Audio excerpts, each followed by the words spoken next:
Hindi class में आप सभी लोगों का स्वागत है। बच्चों, आज हम कक्षा 7 की आपकी जो हिंदी की पुस्तक है, उसका पाठ 10 जिसका नाम है सत्साहस, इसे गणेश शंकर विद्यार्थी जी ने लिखा है। बहुत ही अच्छा पाठ है, परीक्षा में पूछा जाता है। आज हम इस पूरे पाठ को पढ़ेंगे, उसके अर्थ को समझेंगे, इसके भाव को जानेंगे। तो बच्चों, आप इस वीडियो को आखिरी तक जरूर देखिएगा ताकि आपको ये पाठ अच्छे से समझ में आ जाए।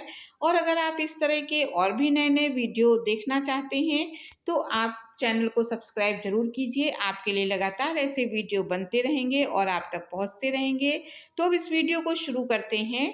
पाठ का नाम है सत्साहस। संसार के काम बड़े अथवा छोटे साहस के बिना नहीं होते। संसार के सभी महापुरुष साहसी थे। बिना किसी प्रकार का साहस दिखलाए किसी जाति या किसी देश का इतिहास नहीं बन सकता। तो यहाँ पे लेखक कहता है कि संसार के चाहे छोटा काम हो या बड़ा काम हो, जब तक साहस व्यक्ति के अंदर नहीं होता है तब तक संसार के काम हो नहीं सकते हैं। बिना साहस के कोई भी काम नहीं बनता है। अपने साहस के कारण ही अर्जुन, भीम, भीष्म, अभिमन्यु आदि आज हमारे हृदयों में जागरूक हैं। यहाँ पे लेखक कुछ लोगों का नाम लेता है हमारे इतिहास के, जो हमारे अर्जुन हैं, भीम हैं, अभिमन्यु हैं। इनके साहस की, उनकी वीरता की बात आज भी लोगों के बीच में की जाती है। आल्प्स पर्वत के विशाल शिखरों को पार करने वाले हनीबॉल और नेपोलियन का नाम वीर वरों के नामों के साथ केवल उनके अतुलनीय साहस के कारण ही लिया जाता है। यह साहस का ही प्रभाव था जिसने तैमूर, बाबर, शिवाजी, क्रोमवेल, रणजीत सिंह और संग्राम सिंह जैसे सामान्य व्यक्तियों को कुछ से कुछ कर दिया। तो कहते वीरता सामान्य से सामान्य व्यक्ति के अंदर भी भर जाए तो वो विशेष व्यक्ति बन जाता है। जैसे उन्होंने कुछ उदाहरण दिए तैमूर, बाबर, शिवाजी और रणजीत सिंह का।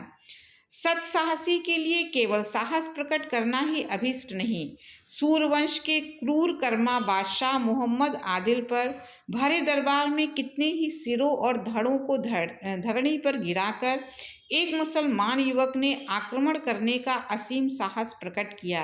कारण ये था कि बादशाह ने उनके पिता की जागीर जब्त कर ली थी। इसी से उक्त युवक ने इतने साहस का काम किया कि युवक मारा गया। उसके साहस और उसकी निर्भीकता का कुछ ठिकाना नहीं, परंतु क्रोधांध होकर स्वार्थवश ऐसा साहस करने से युवक का ये कार्य किसी प्रकार प्रशंसनीय नहीं कहा जा सकता। इस प्रकार का साहस चोर और डाकू भी कभी कभार कर गुजरते हैं। राजा महाराजा भी अपनी कुत्सित इच्छाओं को पूर्ण करने के लिए कभी कभी इससे भी बढ़कर साहस के काम कर डालते हैं। ऐसा साहस नीच श्रेणी का साहस है। अब यहाँ पर लेखक ने बताया है कि जो छोटी श्रेणी का, जो निचली श्रेणी का जो साहस है वो ये है कि लोग किसी का तुरंत ऐसे व्यक्ति का विरोध कर देते हैं जिसका वो विरोध कर नहीं पाते हैं और खुद अपना नुकसान उठा लेते हैं। तो ऐसा साहस उचित नहीं है। मध्यम श्रेणी का साहस प्रायः शूरवीरों में पाया जाता है। वह उनके उच्च विचार और निर्भीकता को भली भांति प्रकट करता है। इस प्रकार के साहस वाले मनुष्यों में बेपरवाही और स्वार्थहीनता की कमी नहीं होती, परंतु उनमें ज्ञान की कमी अवश्य पाई जाती है। अकबर बादशाह के पास दो राजपूत नौकरी के लिए आए। अकबर ने उनसे पूछा, तुम क्या काम करते हो? वे बोले, जहाँपनाह करके दिखलाएं या केवल कहकर। बादशाह ने करके दिखलाने की आज्ञा दी। राजपूतों ने घोड़ों पर सवार होकर अपने अपने बर्छे संभाले और अकबर के सामने ही एक दूसरे पर वार करने लगे। थोड़ी देर बाद एक दूसरे पर बेतरह टूट पड़े। बादशाह के देखते देखते दोनों घोड़े से नीचे आ गिरे और मरकर ठंडे हो गए।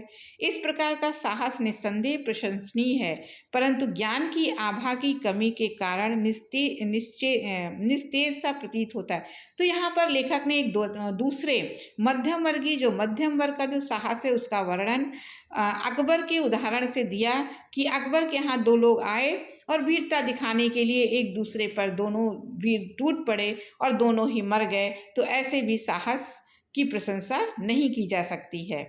सर्वोच्च श्रेणी के साहस के लिए हाथ पैर की बलिष्ठता आवश्यक नहीं, धन मान आदि का होना भी आवश्यक नहीं। जिन गुणों का होना आवश्यक है वो है हृदय की पवित्रता तथा उदारता और चरित्र की दृढ़ता। ऐसे गुणों की प्रेरणा से उत्पन्न हुआ साहस तब तक पूर्णतया प्रशंसनीय नहीं कहा जा सकता जब तक उसमें एक और गुण सम्मिलित ना हो। इस गुण का नाम है। अब यहाँ पर जो लेखक हैं, जो उच्च श्रेणी का साहस है, जो सबसे अच्छा साहस कहा जाता है, उसके बारे में कहते हैं कि उस साहस के लिए जो गुण होना चाहिए वो हृदय की पवित्रता होनी चाहिए, उदारता होनी चाहिए, एक अच्छे चरित्र की वहाँ पर आवश्यकता होती है। कर्तव्य परायणता, और एक जो विशेष गुण है कर्तव्य परायणता भी, जो जिसके अंदर कूट कूट कर भरा होता है, उसका जो साहस है वो उच्च श्रेणी का साहस कहलाता है। कर्तव्य का विचार प्रत्येक मनुष्य में होना चाहिए। इस विचार से शून्य होने पर कोई भी मनुष्य, फिर चाहे उसके और विचार कैसे ही उन्नत क्यों ना हो, मानव जाति की कुछ भी भलाई नहीं कर सकता।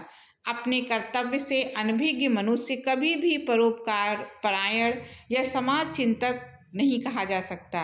बिना इस विचार के मनुष्य अपने परिवार नहीं अपने शरीर अथवा अपनी आत्मा का उपकार नहीं कर सकता।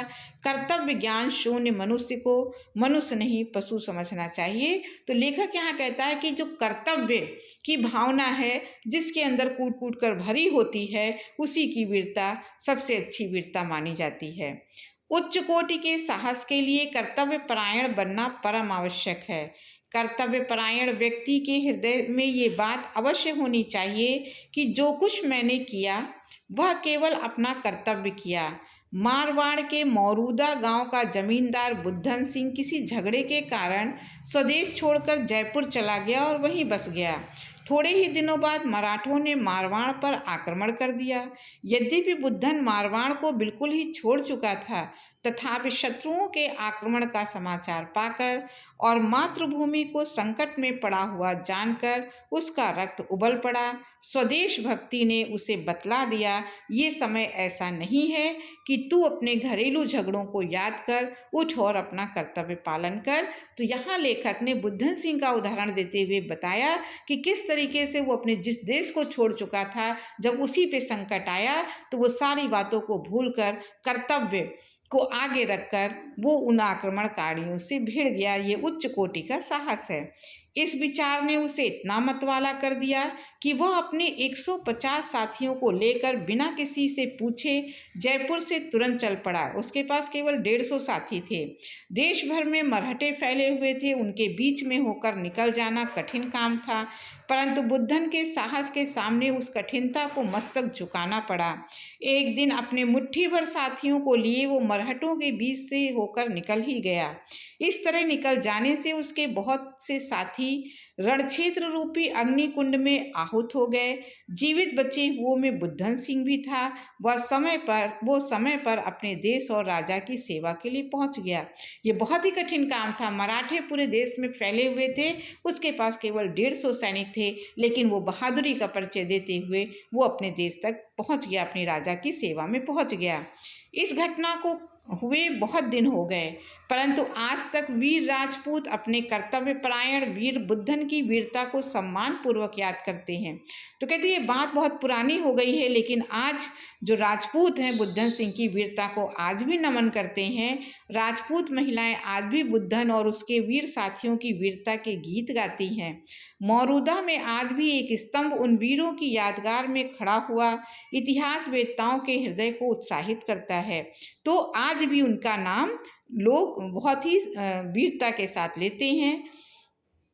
इन गुणों के अतिरिक्त सत्साहसी के लिए स्वार्थ त्याग भी परम आवश्यक है।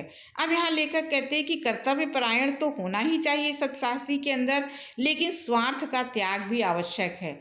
अपने स्वार्थ को छोड़ देना चाहिए, तभी वो अच्छा साहसी व्यक्ति माना जाएगा।